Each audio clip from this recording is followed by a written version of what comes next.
All right, welcome everybody to this week's Pluralia Dialogos. Every 2 weeks we do these fun little roundtables, and I'm very, very happy to be joined today by two amazing expert analysts, Alex Christofarou of the Duran fame, and Ray McGovern, co-founder of VIPS, Veterans Intelligence Professionals for Sanity, and former CIA analysts. How are you doing, guys? I'm very, very happy to be able to chat with you both today.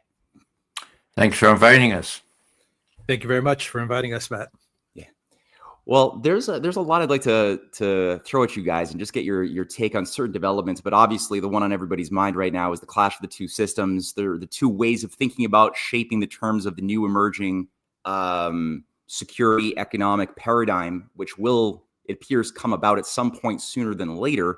We had a series of big meetings, major meetings, first with the Shanghai Cooperation Organization in Tianjin, bringing together leaders representing over 40% of the world population. Right afterwards, we had some incredibly important, I think historically important meetings also in China. Modi, Putin, Xi, many others were there to also celebrate the victory over fascism in World War II. And we have the Eastern Economic Forum. Again, another aspect of multipolarity, and many, many big leaders, all sorts of deals I'm sure have been arranged. And then contrasted that, we have the coalition of the willing, this weird coalition of people who seem to be willingly or not willingly or whatever, mindlessly pushing for World War III. And I'm curious to get your take on what is the outcome? What do you guys think we're at coming out of these meetings? Maybe Alex, start with you. Okay, I'll start. We're at a multipolar world. I think that's where we're at. And I think these meetings have now shown to everyone that this is a multipolar world and that it's going to be very difficult to stop it. There was a Politico article as well, Matthew, Ray. I don't know if you guys saw it, which also said that Colby Eldridge, he presented a document to Hegseth, the Department of War, not the Department of Defense anymore, the Department of War. And this document actually says that the United States should disengage from Asia and should focus more on the home front. It's a draft document. But it's significant, and it's coming from Eldridge Colby, who is a China hawk, I believe. But he is suggesting that it's time for the United States to focus more on North America and Latin America and the Caribbean. And perhaps this coincides with what's happening in Venezuela. It may even coincide with the name change of the Department of War. When you think about it, I believe the Department of War, that was what it was called pre-1940s, and that was when the U.S. foreign policy was, you could say, more focused on the region than focused on the rest of the world. So maybe that might align as well. But the parade in China, the SCO, the Far East Forum, it all points to a multipolar world. And then the panic over India from the Trump White House also is pointing to a fear of a multipolar world. Do you generally agree, Ray, that we're looking possibly at a shift in thinking, even coming from the U.S. elites, from some people or some factions within the U.S. that Colby represents, who might recognize that it's time to adapt to a new way of thinking about arranging the world, maybe something along the lines of a new Yalta or something like that creates spheres of influences? Or do you think that something else is going on? Well, something else that I see going on is exemplified by mispronouncing Hegseth saying head sick. He is head sick, and so are the rest of them. I worry very much about Trump himself. I think he is mentally impaired, and if I were a Russian leader, I would be on full alert as to what he might do next. That having been said, I would simply say that very seldom do you have a tectonic shift in what the Russians used to call the world correlation of forces, but that's what we got now. And Yeah. Alex is exactly right. Okay, that's what's significant about all these events in China. It's not like, it happened in China. It's been happening for 2 decades, and we have ourselves to praise for that, if that's the right word. Again, terminology is elusive. Multipolarists, of course, right? I see it more in bipolar terms, and I use that term in both of its meanings. First, we really have the coalition of the brain dead in Europe, plus Zelensky, a genius in and of himself, against 85% of the world's population, 43% of the world's wealth. I mean, it just doesn't quit. Okay, so paradigm shift, exactly. And I used to do a lot of teaching, and one of my favorite things to show, which happened just, a decade or so before I was in graduate school, George Kennan's first policy planning paper. You both are very familiar with it, but maybe it bears quoting. So this was 1948, and this was his attitude. By the way, he's a mentor of mine. I've met him. He's just a really brilliant guy, but he's patrician. He's well-heeled, and he's a little bit racist, let's face it. So this is what he says, quote, we are in control of 50% of the world's wealth, but we only represent 6.3% of the world's population. And so in the following years, we need to make sure that we do everything we possibly can to maintain this disparity. We can't be diverted by considerations of human rights or living standards or soft things like this. We will inevitably have to exercise hard power. Whoa. Now, you can understand that. That was possible then, but that was 1948. You can't do that anymore. What's the problem? Trump and Hag Seth, and the others don't get it. Colby, I know his grandfather. I worked for his grandfather, okay? So Colby says all kinds of things. Oh, we're going to get China. And then when people write serious papers saying, well, you can't get China, well, now we say, oh, now we're going to focus in the U.S., and what they're doing in the U.S. is downright unconstitutional and illegal. And I just hope that the lawyers finally find their voice to speak out about what's going on in Chicago right this weekend. So if I seem a little angry, I am, but that's allowed for Irish people. We get a special blessing on that. And what Alex said in the beginning to set the stage, I agree with completely. And the question is, will the West ever wise up? Will the Europeans ever realize that without Daddy, I'll just finish with this meeting. I mean, the head of NATO, Rutte, at the last NATO summit, in comes Trump. He says, oh, Daddy's here, Daddy's here. Daddy? Yeah, well, okay, guys, you Europeans should know that this Daddy is a deadbeat, okay? And for those who don't know what a deadbeat is, that's a guy who leaves the family and does not give any child support, much less alimony, okay? They don't seem to realize that. So again, the last thing I'll say is we got a perfect paradigm here. We're going to sell weapons that we don't have to the Europeans that don't have the money to pay for them. And they in turn are going to give these non-existent weapons to Ukraine, who doesn't have any troops to man them. Other than that, it's a purely genius scheme.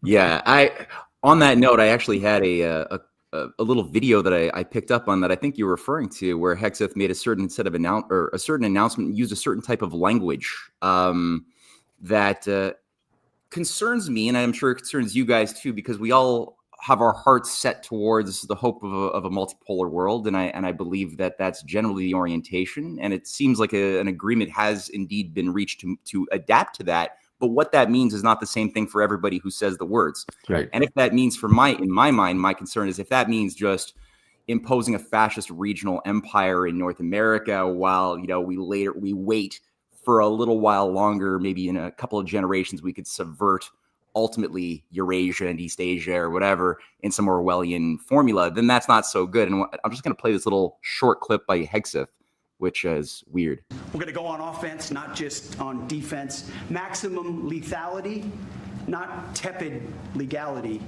Violent effect, not politically correct.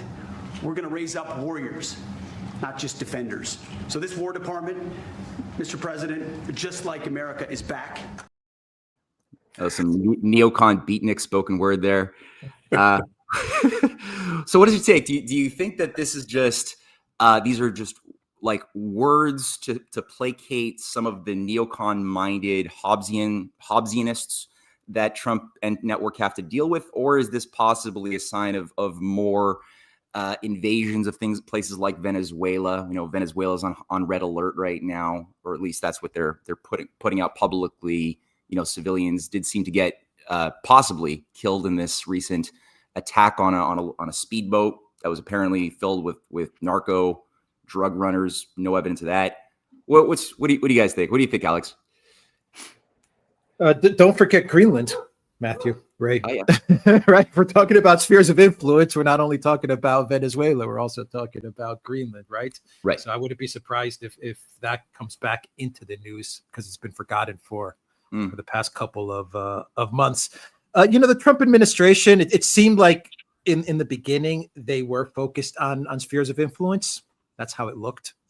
And then they seem to have taken a detour and they got involved in Project Ukraine and Trump started to believe that he would be able to get a freeze in Ukraine and to resolve the conflict in Ukraine with some sort of a Russian defeat or capitulation or agreement to a freeze on the current front lines, which would allow Ukraine to rearm and all that stuff. So he kind of got detoured, it seems, speaking to Lindsey Graham, speaking to Keith Kellogg. Right. So maybe 6 months into his administration, maybe they've come back around to the spheres of influence, looking at Greenland, looking at Venezuela, being the big fish in a little pond. I mean, is it going to be, as you said, Matthew, is it going to be a multipolar world like Xi and Putin were describing it, where each country's sovereignty interests is respected, or are we going to be seeing 3 or 4 different spheres, or maybe 2 spheres, the BRICS global South sphere and the collective West, and the global South sphere will do its thing, anchored by BRICS, and the collective West will be the United States with the vassals, daddy with the kids, right? I mean, and it'll be what it'll be. It'll be the United States basically telling the vassals how things are going to play out, and every now and then we're going to be getting intrigues and regime changes and stuff like that. And every now and then we'll also get the collective West poking around the global South, maybe to see if they can get something started in Iran or something started somewhere in Africa, or I don't know, but that could be where we're heading towards a separation, but a separation and understanding how to live with each other. But every now and then we'll be getting flare-ups and intrigues taking place. But no doubt about it, it's if we are heading in that direction, it is going to be the United States and just a bunch of broken, bankrupt countries basically doing as the United States tells them to do. Yeah, I think it's important to again emphasize that these kids that you just referred to, Alex, are orphans. Okay, they're orphans without any child support, without any daddy anymore. I mean, the Vice President, J.D. Vance, 3 weeks ago said, "Look, with respect to Ukraine, we're done. We're done. Okay, we have this deal that you guys incredibly accepted. We're going to sell you all the weapons we have when we make them. So we don't have them just yet, but that's good. And you're going to arm the. Good luck with that. We tried that for 3 years. It's over to you guys. Okay, now." seems to me that the Europeans will have to face up to the fact that NATO, with the U.S. Ruling the roost and the others being vassals, that too is over. Okay. And so if the Germans decide they're going to shoot or fire long-range or medium-range missiles into Russia, they cannot be sure that if Russia counterattacks and destroys the factory that makes these, what are they called? Taurus missiles. I mean, will the U.S. risk Washington for the place in Ukraine where the Germans are making believe the Ukrainians are making Taurus missiles? I don't think so, if I were a German. But that's just the point. These guys are crazy. Merz, it makes no sense at all. He's kind of viscerally anti-Russian. I'm sure he's of the school of the fellow who ruled our intelligence community for several years, James Clapper, who famously told an interviewer, you'll remember this, but it suggests he believes this, is, well, if you look at the experience and my experience with all the Russians, they are almost genetically inclined. No, they're almost genetically driven to be deceitful, to Welsh and green, blah, blah, blah, blah, blah, blah. Well, if he headed the intelligence community, which he did, and he set the tone with John Brennan that Putin and the Russians are evil incarnate, what kind of advice is Trump getting now? Unless they've changed the cadre there in the CIA and elsewhere. So, it's a country, the U.S., a country without a strategy. And I think that the saving grace is the mutual wish on the part of Putin and on the part of Trump to make some sort of a deal in Ukraine, which will acknowledge the abject defeat of NATO, the Ukraine, and the United States, but put enough lipstick on this pig of defeat so that they can claim, well, it's what negotiated and it wasn't an abject surrender. And when people say, what incentive to the Russians do they have? They won, okay? The incentive is this. They don't want another Vietnam, for God's sake. They don't want to go beyond the Dnieper River. They never did, okay? If they can get some sort of agreed upon cordon sanitaire or some, what do you call it, zone of a zone where there's no arms and people can't be firing missiles at Russia, that is what Putin would much prefer. And is he flexible on his terms? Well, the answer is yes or no. No, on the terms he said a year ago before the foreign ministry.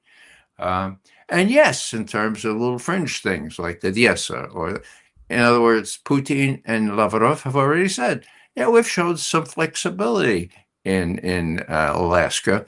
Why the hell don't our journalists ask them, well, tell us more about that? What kind of flexibility?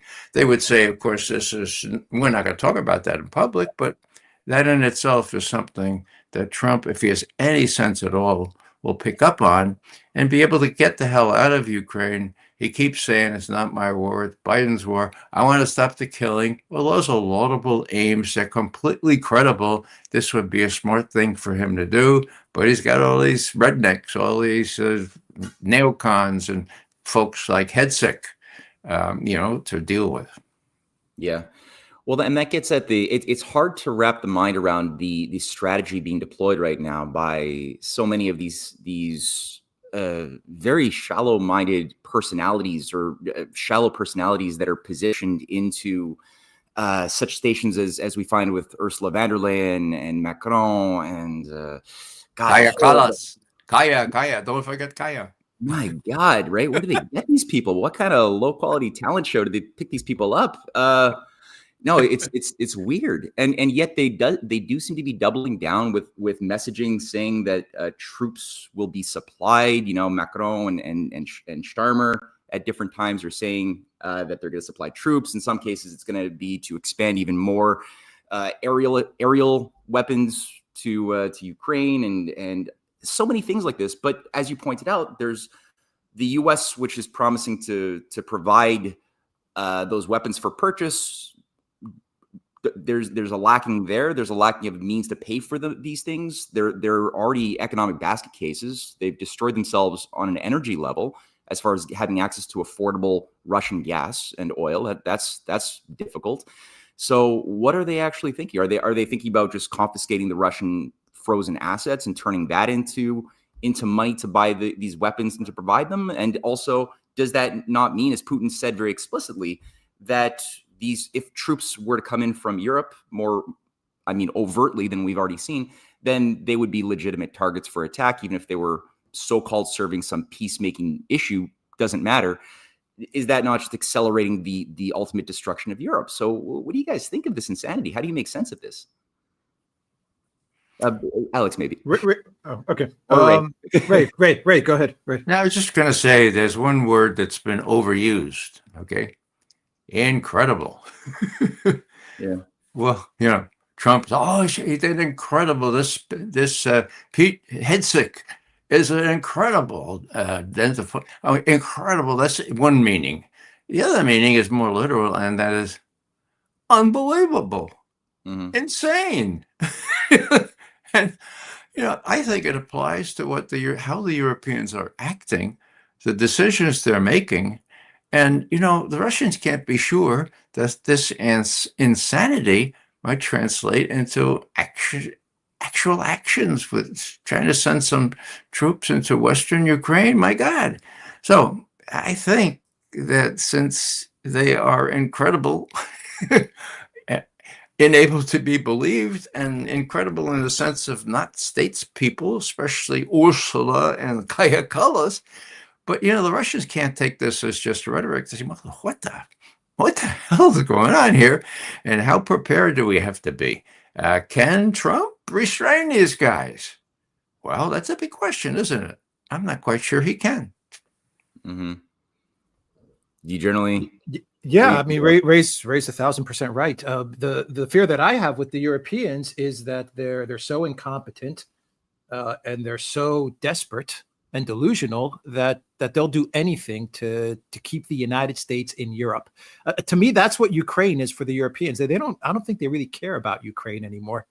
I think Ukraine for them is their way of keeping the U.S. money and the U.S. interest in Europe. That's their greatest fear, is that the U.S. walks away. It walks away from Europe. It walks away from the EU. It walks away from NATO. It walks away from the European globalist political elite. That's what they don't want to see happen. So for them, Ukraine is their vehicle to keep the United States bogged down in Europe. So basically what they want from the United States, what they're begging Trump to do is please, Trump, please, US, sanction Russia, give us some air support, some fighter jets, just give us something so that we know that you're going to be with us for the next 3 years. And then we can have elections and you can leave and we can get a new president in. And then we can have this U.S. European alliance relaunched, reconstituted, whatever. That's basically what they're trying to do. In a way, they're both trying to run out the clock. In a way, the Europeans are trying to outlast Trump, but to get from Trump some sort of commitment so that he can keep the United States in Europe for the next 3 years. I don't know how they're going to do it because, as Ray said, they're bankrupt, they're broke, they're incompetent, they're fools, they have zero intelligence, zero IQ. You listen to Kaja Kallas over the past week. Even the Chinese foreign ministry, which is impossible to upset, got angry. They said, we're done. We're done with her. We've had enough. We can't take this foreign minister anymore. An amazing statement from the Chinese foreign ministry. That's so right. The Europeans, they're trying to figure out, how do we keep the United States in? How do we outlast Trump so we can get to the elections? Trump and his White House, they have no strategy. They're going back and forth. They're trying to, we're going to get those Russian, we're not going to get those Russian. We'll provide you air support. We will not. We'll provide you security guarantees. We won't. Putin told me this. Putin told me that. Putin didn't tell me this. There is no strategy. I'll call Putin next week. I'll call him the week after. I think Trump is just trying to figure out a way to wrap up Ukraine in a way that makes it look like he's the one that solved it, so that he can get the Nobel Peace Prize or something. I don't know. He wants to see that handshake between. He wants to see Zelensky there. He wants to see Putin there, and he wants to see them shake hands and he wants to be in the middle. That's what he has going on in his head right now. I don't think there's a real strategy, because if there was a real strategy, he would have taken the offer that Putin gave him. Putin has given him 10 off-ramps, and he hasn't taken one of them yet. What would have been the most brilliant or the most common sense off-ramp that Putin provided? What would that have looked like to really get out of this situation and resolve the conflict in Ukraine? Finland. Yeah. Finland. 2024, root causes. Yeah. Well, if you make Ukraine neutral, that has satisfied the root causes, a large percentage of them. There's a very good paper written by my friend Jeff Roberts, a British historian, emeritus professor of the University College Cork in Ireland. And he's a historian that won't quit. Actually, he's a historian that wrote the book on Stalin, or one of the books. And he doesn't stay in his ivory tower. He told me 3 years ago, I couldn't just sit by and, I mean, my students can't say these things, even though they know them. They'll be shunned. So I have to say them. So he's in the fight. And what he says is, look what happened to Finland twice. They lost to the Germans twice. Okay. They lost to the Russians twice. Now, what'd they do? They stroked their chin and said, oh my God, we lost. How can we make it the best possible deal? And they made a deal. You could call it appeasement, if you will, but it gave them sovereignty, it gave them independence, and it gave them amazing prosperity for decades and decades and decades. Okay? Now, there's an analogy there. I mean, hello. Ukraine still exists as an entity. What they need to do is realize that they're not going to win, and they got to make the best deal they can. The Russians are willing to make a deal as long as, what Alex says, their core interests are respected and taken into account. And the precedent is there. They treated Austria well. They treated Finland well. Why these idiots in Europe, including the Norwegians and the Scandinavians, think that they can wangle the U.S. into supporting them as Zelensky is the fly in the ointment. If he is removed, if the British allow it, then there might be some hope for progress. But meanwhile, the last thing I'll say on this is people say, oh, yeah, right. Progress in Alaska, hooray, right, progress. Well, what happened in Alaska was a nothing burger. So I said, wait a second. Trump and the West's position was immediate ceasefire. Yeah. And Trump on the plane to Alaska tells this Fox News guy, hey, look, I'll be terribly disappointed if I don't emerge from this talk with some kind of ceasefire. So he makes one Hail Mary pass in Alaska, and Putin says, we already discussed this, Mr. President. Forget about it. Niet. You know what niet means? Niet, okay? And so 3 hours later, Trump says, oh, we changed our mind. We don't need an immediate ceasefire. We're going to go for the whole enchilada. We're going to go for a peace deal, and we do that. Well, hello. Now, with these people who call me whatever, what they say, well, yeah, but Putin didn't give an inch. They say, when you won, you don't have to give an inch, for God's sake. Mm-hmm.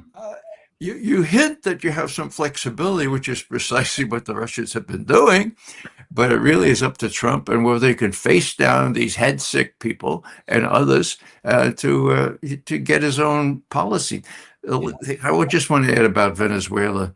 The way I see that, Hegseth says, look, Mr. President, these people in Beijing, there are a lot of people there, and they're making fun of us, and they think they can dominate the world. Well, we got to find something to show them, and so they shoot up the slow boat off Venezuela in international waters.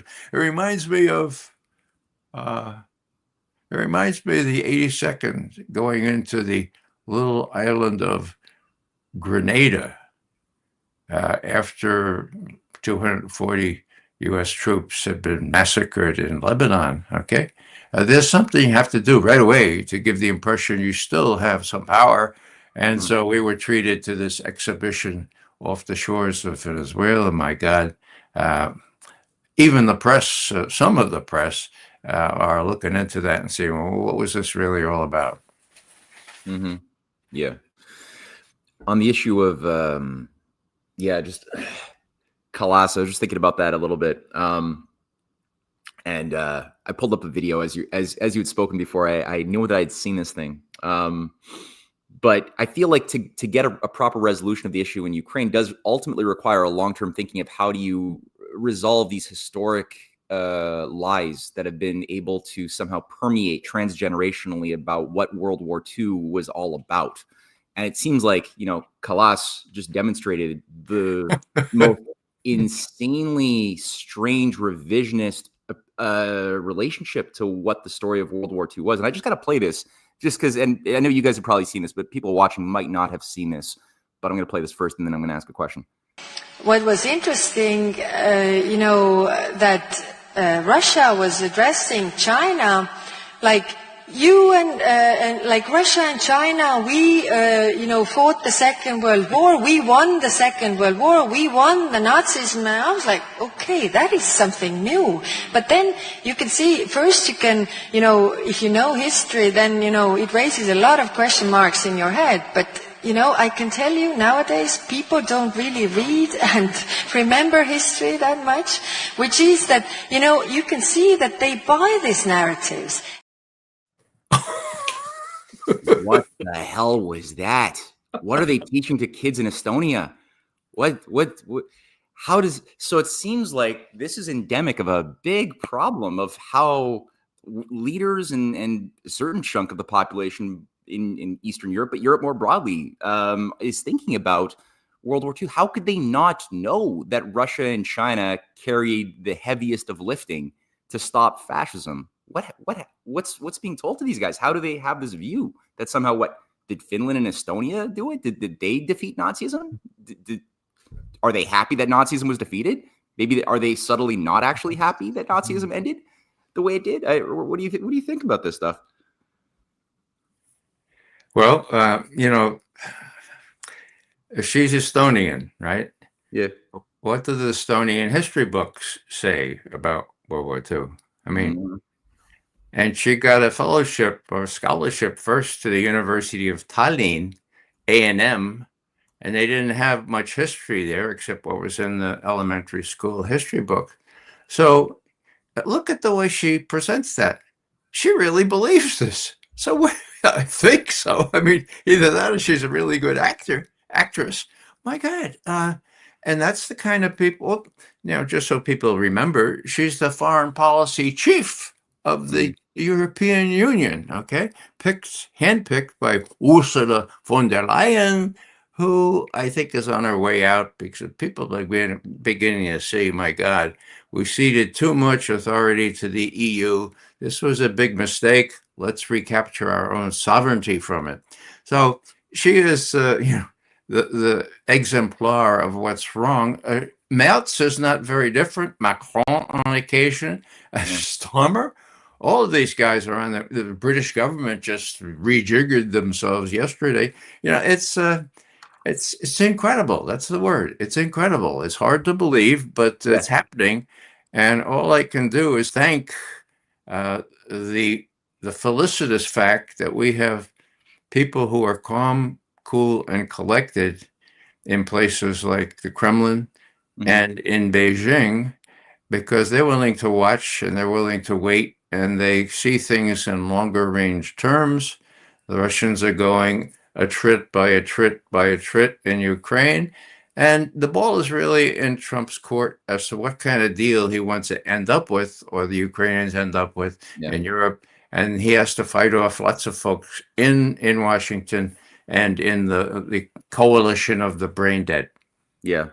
And it seems like, that this is such a high priority for Russia. I know the Russian ambassador as well, Sergei Nechayev, has also put a lot of pressure on the German government to simply just acknowledge that Soviet citizens were massacred in World War II. Just acknowledge that that happened. And for me, I was a bit surprised when I read the article in the transcript that that hasn't happened yet, or that Lavrov even came out putting pressure on Japan to simply acknowledge that you carried out a genocide against a lot of civilians in China and elsewhere. But just acknowledge it. Like there does seem to be this incubation of a certain ignorance and a false idea that World War II is maybe about stopping Soviet expansionism. Maybe that's what World War II was about.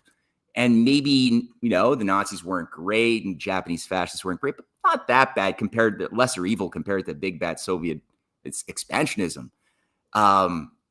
But I mean, to think that does seem to be something that would have to get resolved in the long term if we're going to get any type of durable peace in the context of like Ukraine or even just Europe more generally, where they can start acting like normal sovereign countries looking out for their interests. That intellectual toxicity has to be somehow dealt with. I don't know if do you guys think that's even possible to do it in a clean way, or no? Alex is not nodding your head. Yeah. Just to answer Ray's question that he put out there, Ray, yes, they are actors.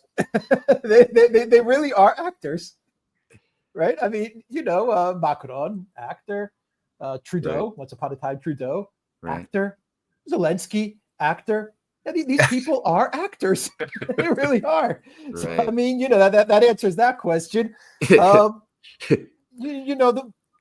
Okay, so Ursula in 2023, she suggested that Russia dropped an atomic bomb on Japan. Remember that?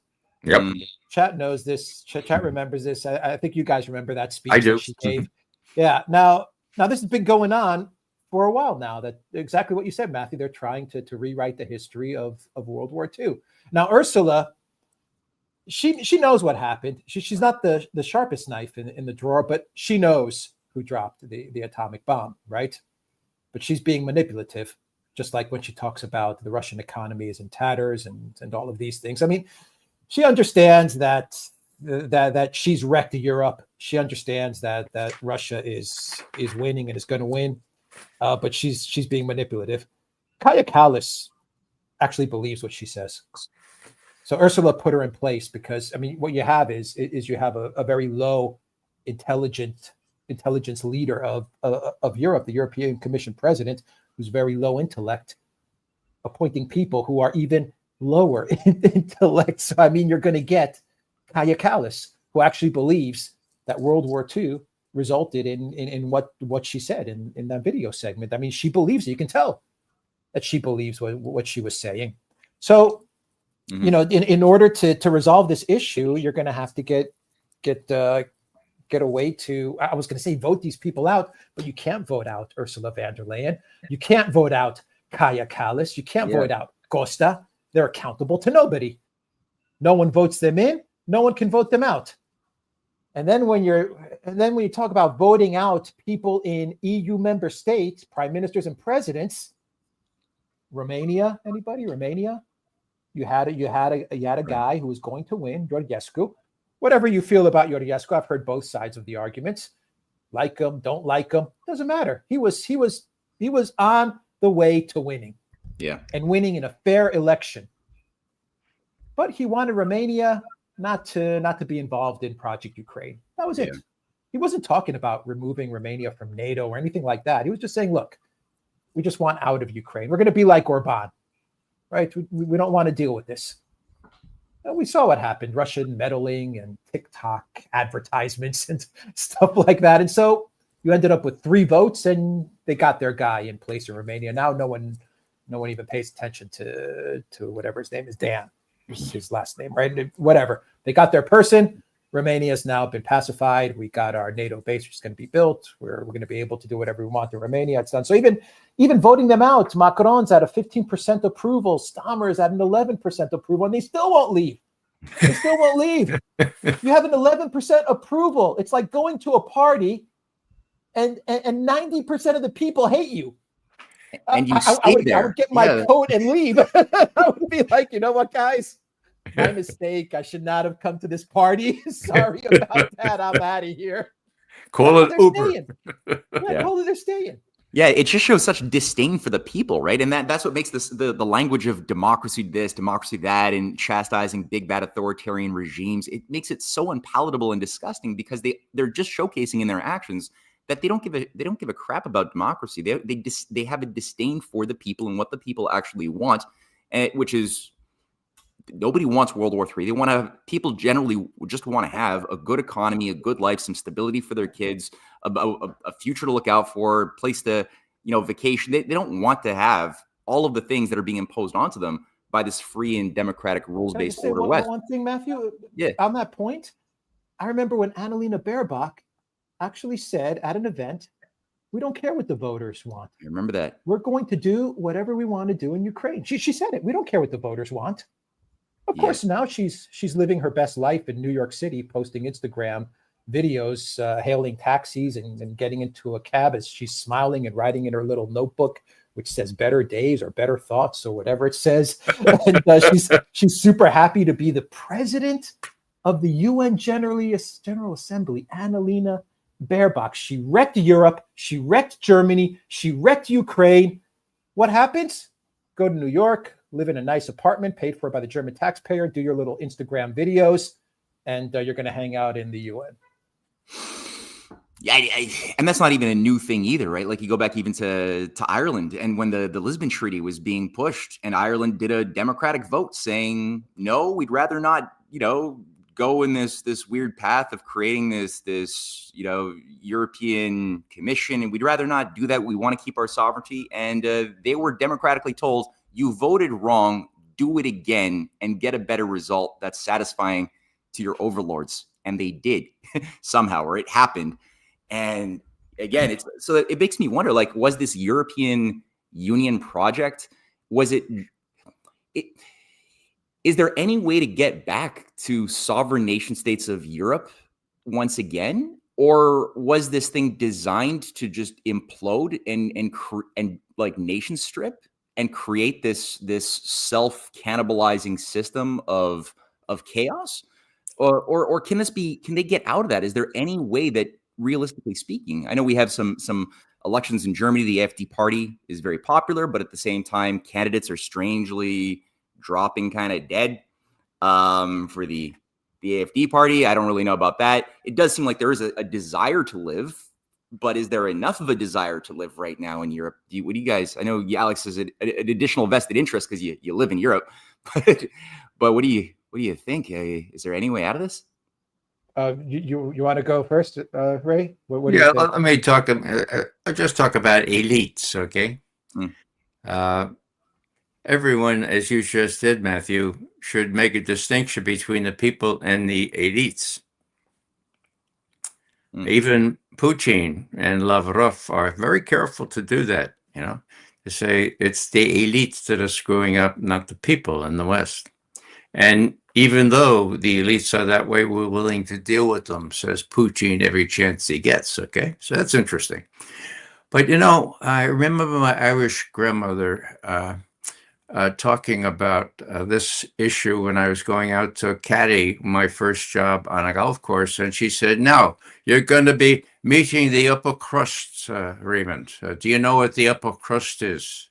The elite. And I said, I know what the upper crust is. She don't know it. Now sit you down and I'll tell you. The upper crust. The upper crust is a bunch of crumbs held together by a lot of dough.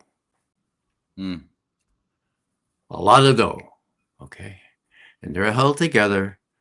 But, I like to think back on Zhou Enlai's wonderful statement, the premier of China, when he was asked, what do you think of the effects of the French Revolution? And he said, well, it's too early to tell. Okay? It's too early to tell how these elites are going to say one too many times, let them eat cake. Let them eat cake. Because even Merz has admitted now, social benefits, well, because of this menace from Russia, we have to cut social benefits. I don't know if the Germans are going to stand for that. Similarly with the British and the French. So in my view, the upper crust, these elites, are not long for this world, but we have to be patient, like Joe and Lai, and say, well, let's see how this plays out a century from now. I have hope. And my hope is the fact that Putin has placed very clear priority on making a good relationship with the U.S. despite all the problems. He says it again and again. He said it in Beijing. He said it in Vladivostok. He keeps saying it despite the fact that it puts him way out on a limb, given all the betrayals that Russia has suffered over the course of this Project Ukraine, as Alex calls it. So what does that mean? That means there's a willing negotiating partner there. I think the evidence suggests to me that Trump would really like to have some end to this Biden's war, save lives, and then move on to other things. Yeah. Whether he can or not is not known. So will the Russians have to go still further? Well, that doesn't matter, because the Russians can do that and they will do it. And in other words, you got a situation here where one partner has placed priority on repairing a relationship that was sabotaged by Obama and Biden, okay? And when Trump was emasculated, and I use that term advisedly, during his first term by the deep state, so he couldn't do a damn thing in terms of repairing relations with Russia, but just had to do the opposite, like getting out of the INF treaty, for God's sake.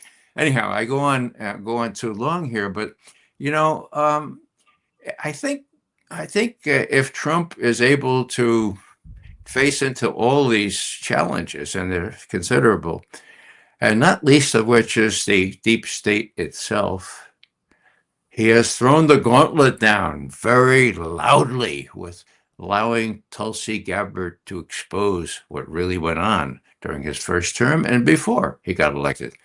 Now, is the deep state going to say, oh, wow, sorry, we may go to jail, but, we adhere to the law here? No, they're not going to do that. They're going to fight him tooth and nail, and this will have an effect on how free he will be to deal with things like Ukraine.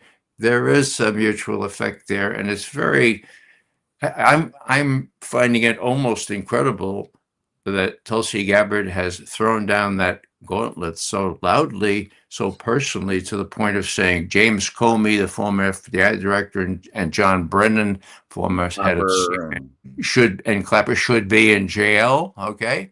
Now the evidence is copious that they should be, but for her to say that, well, that really surprised me. That means she's serious, and she's been given her head by Trump. How that eventuates, I have to say that the odds are against her. And the odds are against doing a deal on Ukraine that will allow Trump to withdraw with some grace. But we have to keep programs like yours, Matthew, are able to educate people to the realities here. We do have some agency still. We citizens, not only of the U.S., but of France, Germany, even Finland, or even Estonia, maybe. So anyhow, so I compliment you on gathering us together and having a chance for people to hear some, what I think is common sense, and especially with Alex on board, it was really, really nice. No, thank you, Ray. And you did incredible work, and the Veterans Intelligence Professionals for Sanity did amazing work going back to 2016, 2017, just showcasing earlier than anybody else that this whole Russiagate narrative, the Christopher Steele dossier, was based on hot air. There was nothing to it. And the fact that it's actually finally getting some real airtime, like that you actually have Tulsi, who is finally releasing these absolutely mind-blowing reports, thousands upon thousands of statements that involve transcripts, hard transcripts. You could take it to the bank, take it to court, where Clapper is saying there is no indication of Russian threats to directly manipulate the actual vote count through cyber means. I'm just quoting directly from one of the Clapper transcripts from 2016. And that had no effect on the narrative that he started pushing, and that the entire media intelligence apparatus began to push immediately. So thank you again for just sounding the alarm on that and getting people to focus a little bit on something which hopefully is going to be getting some traction now. Do you think that I know that there's been security clearances removed for many of these hack wannabe intelligence operatives who've been who are trying to put out the line that the Hunter Biden laptop was Russian propaganda and other things. Do you guys see some hope that this could be a big takedown of this parasite that's been like just incubating and building itself up inside of the heart of Washington? Do you see some hope in that, or do you think this thing it's more of a long game that's needed to be played against this type of corruption? What do you think? Well, if I can go first on this, I see some hope, but I see more obstacles than hope. The key is the media. Okay. The media is still denying all this stuff. Some very well educated friends of mine are saying, "Oh, transcripts, huh? You can always make up transcripts, can't you? You can always fix transcripts." And the 8 years of brainwashing on this are really difficult to remove. So I have this little acronym. It's in dictionaries now. It's called MICI-MAT. It's what the old military-industrial complex that Eisenhower warned about it has grown into. It's if anybody got a pencil, if there are still pencils around, or a keyboard, take this down because it's on the final exam. Okay, so the MICI-MAT, the military, industrial, congressional, intelligence, media, academia, think tank complex. Okay. Now, I won't parse all of those, but the reason I say media is because, as Alex is shaking his head and agrees, that's the key. If the media, which is largely owned by the mega corporations that are selling the weapons, making the weapons and all that stuff, so it's a really small little cost unit there. If the media is the linchpin for the MICI-MAT, well, so far they've been able to keep most of American citizens, and I include some of my best friends, dumb. Okay, so have they changed? No. What are they doing with this new information? Nothing. One little example. I think it was August 1st.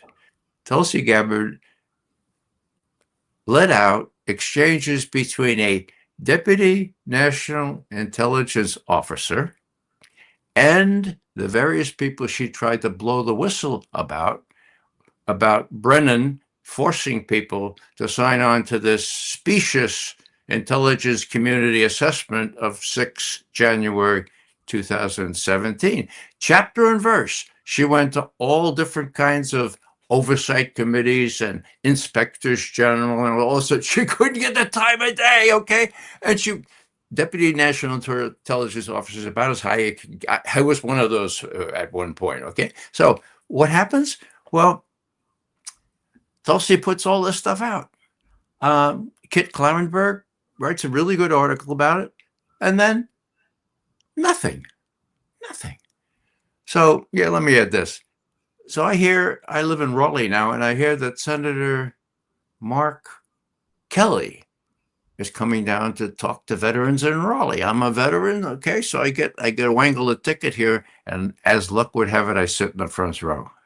They were all prearranged questions picked out of at random, of course, having been pre-sorted. So as I saw it ending, I said, "Now, would you take a question from the floor?" And they couldn't say no. I was right in their face. So I said, "Senator Kelly, why did you not let that whistleblower from the CIA in your door when she wanted to tell you that Clapper and Brennan and Comey were lying through their teeth? It's right on the record. Why didn't you let them in the door?" And he said, "What's her name?" I said, "Pretty clever. You know her name.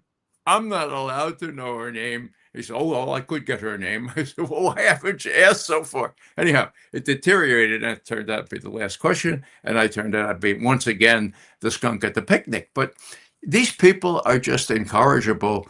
They're so hidebound from a party perspective, a partisan perspective, a parochial perspective, that we have to just keep plugging here and make sure we could get as much truth out as we can. And it's, the Duran Alex and Alexander's programs are golden nuggets in this thing. And when you go on there, Matthew, it's good too. But there is hope. I mean, where I go, Judge Napolitano has, I think, 525,000 paid subscribers. So, and I have 85,000. What do you call them? Followers on. So we just have to not give up hope. We are making an impact, I hope. But again, hope is different from reality. Mm-hmm. Yeah, you shared that great article on covert action by James Bradley earlier this morning, and it got that point across well. And I think also the caution too that a lot of people have begun to wake up pretty well, or not begun. I think the last few years has been a big shake up, and people have become very disillusioned about expert opinions about a variety of topics, and the idea of mainstream media and suckling on corporate media has been less palatable for many people. But then you go into the alternative information space, which is great, and thank God for the internet being able to provide these various platforms. But at the same time, you're starting to see that those CIA Mockingbird operatives that had so clearly crystallized control over the mainstream narratives that we had a false choice around.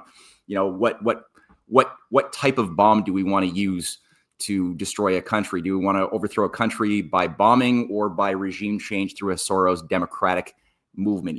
Now debate amongst yourselves were the sorts of choices. Now all of a sudden we're starting to see the permeation as well of many alternative media spaces too by those very same Mockingbird operations, which we have to be very careful for, where I'm even getting a lot of people coming at me who they don't believe Fox, they don't believe CNN, they go to alternative channels on YouTube, but they're still promoting CIA talking points about the idea that, well, ultimately, Russia's not so bad, but maybe we have to prepare for the oncoming inevitable war with China or whatever, right? Like, we have to invade Panama. That's clearly in our national interest because China, Xi Jinping is controlling the Great Reset or whatever. So there's these types of narratives that are still sloppily, slimily under the surface, nudging people. So what kind of advice, as we round out the hour, what kind of advice would you give people who are aware of the big lies, but are still prone to be susceptible to alternative media traps that are actually not alternative media at all, but just another flavor of the same thing? What kind of words of wisdom can you provide to the listeners today to help them navigate through this minefield of misinformation? Mm-hmm. Alex, I'll throw it at you, man. Just try to get as much different views from different sources as you can. I think you nailed it, Matthew, there with the way the deep state is the globalist mainstream media deep state, and Ray is 1,000% right. This is so tough for any president to take on if they really do want to take it on. Let's assume that Trump really wants to take on the deep state. Let's just make that assumption. It seems like it's almost an impossible task because you're not only talking about senators and Congress people and stuff like that. You're talking about think tanks. You're talking about NGOs. You're talking about academia. You're talking about the media. And you're not only talking today about the media, ABC, CBS, CNN, et cetera. You're talking about the platforms. Trump had a dinner with the big tech guys, the Sam Altmans and the Zuckerbergs and Tim Cooks. The platforms are not going to look at the world the way we see the world, right? No, they're going to go with Big Pharma. They're going to go with the MIC. That's the way they're going to move, because at the end of the day, those are going to be the industries that are also going to power the big tech, right? A lot of the big tech companies have contracts with the MIC. I'm thinking Amazon, or with the CIA, right? So I mean, even Musk, Starlink. I mean, they have connections to the MIC. So I mean, this is a huge undertaking to get out from the control of the deep state and the neocons and the war agenda. It's going to be difficult. You have to try and just use your gut, your instinct, and understand try to understand when you're being told the truth, when you're being lied to, and try to find as many sources as possible. There's a lot of shows. You're right, Matthew. A lot of shows which present themselves as alternative podcasts, but they're not. They're just establishment. They're establishment operations that just happen to be presenting themselves on YouTube or on Rumble or whatever. But behind them is the establishment, and you can even see that. For example, I'll throw out one example, and I'll pass it off to Ray on this one. For example, what's Netanyahu doing? He's going to podcasts and he's giving interviews, and these podcasts they're not challenging him. They're not giving him difficult questions, which they should. If they were real journalists, they would give him very difficult questions, but they're not. Yeah. But these are big podcasts, huge podcasts with huge reach. But he knows where to go. He's not going to Fox News or CBS or that. He's now saying, you know what? We need to go to the podcasts, and these podcasts are friendly to us, to me, as Netanyahu, as the prime minister. So I'm going to go on there, and I know I'm not going to get challenged, and this is where I'll be able to get my message across to a very, very large audience that believes they're watching alternative media. If it's alternative media, then it must be the truth, right? That's the trick. If it's alternative media, it must be the truth. Well, not necessarily. Mm-hmm. Well, if it's the Duran, then it is ipso facto the truth. Thank you. Let me suggest something here. I studied a lot of classics, and Cicero, who is, no slouch at rhetoric and speeches, said that the first thing you have to do when you're doing a podcast, he didn't have podcasts, but first thing you do, okay, is you have to make sure at the outset that you render your audience benevolent, attentive, and docile. Okay. In that order. Okay. And he was pretty good at it, but who's even better? Alex here. And what you need is a little bit of humor, right? Sometime a little song. I'm a little good at songs, but a little lightening up where you draw the audience in and you say, look, now I'm going to talk about serious stuff, but as far as it is possible in a non-serious way. And when I talk about Kaya Kallas, I'm sorry, I can't be serious about Kaya Kallas because she's not a serious person. Anyhow, so that's one thing. The other thing, and my main suggestion is, you mentioned, Matthew, that James Bradley, very accomplished historian and novelist, 4 New York Times bestsellers. He has an article in Covert Action magazine, which is not yet behind any barrier, which people can read, and it orders it includes a recipe for people who need to be able to have some hope. What are the steps you could take to get out of this syndrome? The first thing is you throw away your television set. Practical steps, right? And here's a lot of things like that. And one thing he makes a point, and I'll finish with this. It's on Covert Action magazine, in case it's also on my website. Now, one point he makes is, he can't believe that his brother, the lawyer, and his best friend, the lawyer, they just can't understand. They keep fighting this Russiagate stuff, and he gets all kinds of flack from them. And he talked to John Pilger. Most of your audience will know who John Pilger is. Before he died, he said, John, what is it? Even these very smart people, these lawyers, these presidents of universities, they come at me and say, you're in Putin's. What is it?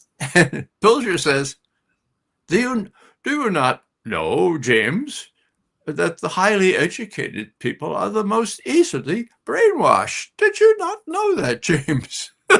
So the upper crust can easily be brainwashed, particularly if they want to believe all this stuff. If they want to say, oh, more wars, more wars. Last thing I'll say, when, who was it? Andrew Coburn, I think, was in a major defense contractor office when the word came out that Obama, things were sort of quiescent in Europe, but they hadn't overthrown the government in Kiev yet. And there was some question about, war. And so Obama announced, the pivot to China. And as soon as they see the pivot to China, these people broke out the champagne, which, wow, we're in business for a couple more decades, okay? More war. So there's a whole bunch of things that needs to be exposed. Expose them in watch Alex a little bit and see if you can adopt some of his mannerisms. They're very, very effective in my view. And if you can sing a song or tell a joke, well, that will help make your audience benevolent, attentive, and docile, unless you're off key, of course. Thank you very much. That was beautiful. That was beautifully said. So key takeaway here, watch the Duran, follow Ray McGovern, and definitely think for yourself and also know your history, right? Read original source material and try to like really get a sense of how things happened, why they happened, and then you could maybe see certain patterns, certain bad decisions being applied once again, causing us to make the same missteps that fools in the past. I had a friend of mine who once told me, it's not really history that repeats, that's a lie. It's fools that repeat history. And I like that. I like that a lot because it puts the impetus on our free will and our decisions. Once again, it's not like there's this force of history predeterministically pushing us in a certain direction. It's all choices every generation and responsibilities to discover or stay ignorant to what caused us to be disastrous. So guys, thank you so much for devoting your time there for this. This has been a great hour and 6 minutes. Thank you everybody for watching. In 2 weeks, we'll be back here, Pluralia Dialogos, doing this again. And I'm sure the world is going to give us a lot to talk about and a lot to explore. So thank you guys. Most welcome. Thank you. See you, Alex.